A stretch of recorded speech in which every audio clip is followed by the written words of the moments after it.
माहेर हे लग्न झालेल्या मुलींसाठी काही स्वर्गापेक्षा कमी नसतं. कारण जे सुख त्यांना माहेरामध्ये भेटतं ते सुख त्यांना जगात कुठेच भेटू शकत नाही असं तरी मला वाटतं. कारण मी इकडं आल्यानंतर खूप जास्त खुश असते आणि मला असं वाटतं प्रत्येक लग्न झालेल्या मुलीचा हा अनुभव असेल. तर सकाळ सकाळ आमच्या इथे गप्पा सुरू होत्या आणि तेवढ्यातच लहान मुलांची मस्ती सुरू झाली. आता त्यांची होणारी भांडणं, रडारड, खेळताना होणारा कल्ला हे सगळं बघून आम्हाला आमच्या गप्पाही मारायच्या असतात. आणि जशा आमच्या गप्पा संपत नाहीत तशी त्यांची मस्तीही संपत नाही. आता संध्याकाळी पाऊस आला होता म्हणून म्हटलं सर्वांसाठी गरमागरम चहा करावा. चहा वगैरे घेतला. त्यानंतर मग बाहेर आलो थोडंसं आणि रुद्राला गाईंना चारा टाकायचा होता. कारण त्याला गाई खूप जास्त आवडतात.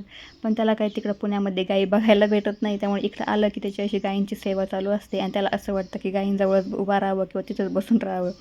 त्यानंतर मम्मी आली होती मामाच्या घरून. त्यामुळे साड्या बघण्याचा कार्यक्रम सुरू होता. कारण साड्या म्हटलं की लेडीजचा आवडता विषय. त्यानंतर मग संध्याकाळी स्वयंपाकाची तयारी सुरू होती. मस्त बाजरीची भाकरी आणि बनवलं होतं आज काळ्या बटाट्याची भाजी. कारण मम्मीच्या हातची काळ्या बटाट्याची भाजी मला खूप जास्त आवडते त्यामुळे आज तीच बनवली होती. जेवण वगैरे केलं आणि रात्री इथे चालू होतं आमचं करंज्या करायचं काम. पण आता काम हातात घेतलं आहे आणि ते लगेच पूर्ण झालं असं तर कधी होणारच नाही. कारण रुद्राला प्रत्येक गोष्ट त्याच्या हाताने करायची असते. त्यामुळे तो इथे करंज्या कट करायला मदत करत होता. तर भेटूया नेक्स्ट ब्लॉगमध्ये. तोपर्यंत बाय.